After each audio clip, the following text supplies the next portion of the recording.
Hey everybody, it's Philip J. Palacios here with my good friend Caleb Christopher Edwards. How's it going?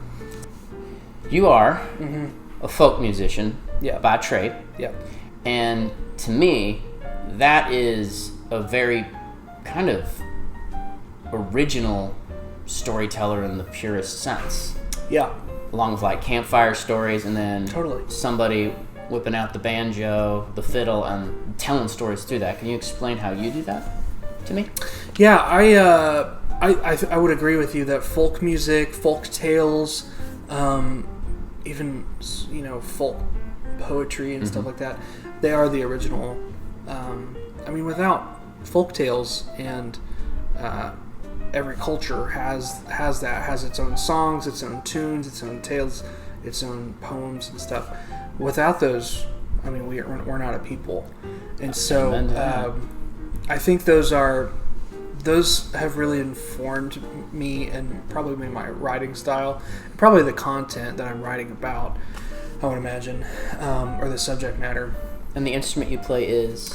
I play the mandolin and guitar, Okay. and I play a few other things, but those are the things that pay me money. So, but I'm also a faith-based musician, and so to me, like being a folk musician and one who is based in religion, like to me, those are two of just you're telling stories, and so I have this background as a folk musician of like telling these really fun stories from just like odd little characters here and there, and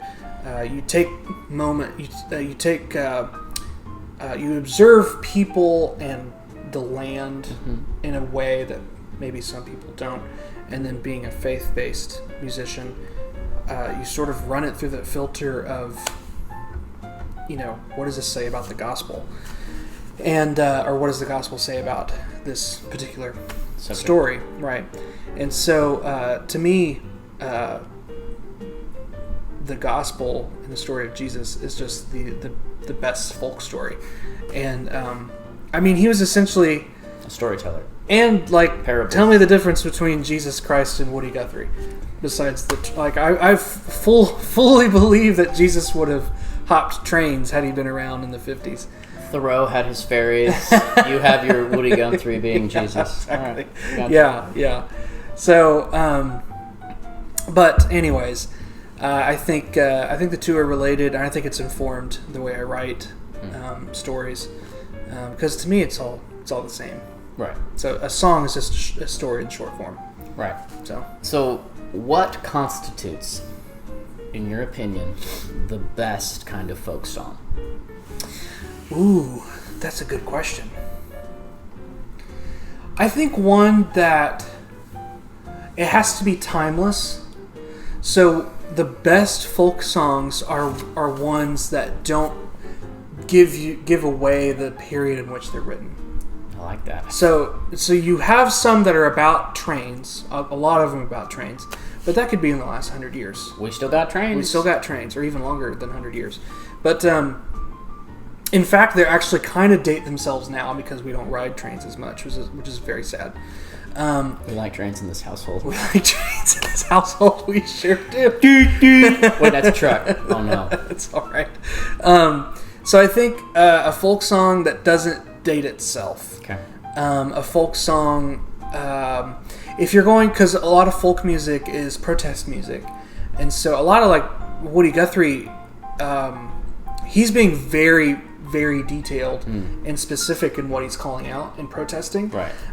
which you would think 60 to 70 years ago, it's like, oh, this is not super relevant now. Right.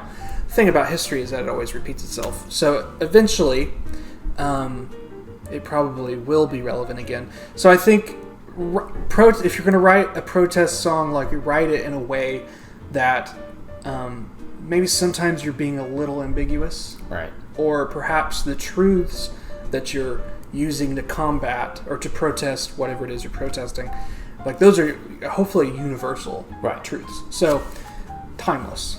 So that's the biggest thing is being timeless. So would you say that the vast majority of folk music is protest music, or is it No, not all the time. There was folk music, as you might know it, from the '60s. A lot of it was protest music, but folk music has been around as long as there's been folks to sing it. But folk music is usually a love song or a murder ballad, or do you know the song Banks of the Ohio? I don't. I asked my love to take a walk just a little ways with me, and as we walked we would talk all about our wedding day. Oh, darling, say that you'll be mine, in our home we'll happy be. I watched her. See, I'm messing it up, but eventually it goes, I watched her as I pushed her down. Oh, no. And watched her as she floated down. And so it's this very sweet melody about a murderer. Yeah, it's a horrible, horrible story. Like, if this were made into a movie, it'd be like X-rated. True. It would be, what is it, Lifetime? Yeah, exactly. Lifetime. But, I mean, you have unrequited love and stories about love that are great, and then some that are bad, and are usually about the old home place. The old home place. Well, because that's a lot of immigrants and a lot of. Oh, totally. Yeah, a lot. Ireland is basically just. Yeah, all of that is the folk songs of leaving home on a train, leaving home and missing home and your family, and usually it's you've left home to seek some sort of fortune, and maybe you haven't found it quite yet, and so they're usually very melancholic but sweet.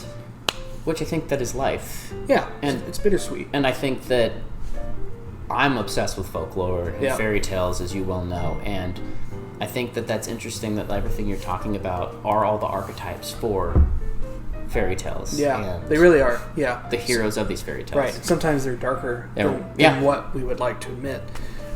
Folk songs, as I just sang, can be that way too, where if Disney got a hold of that folk song, it would probably not nearly as good.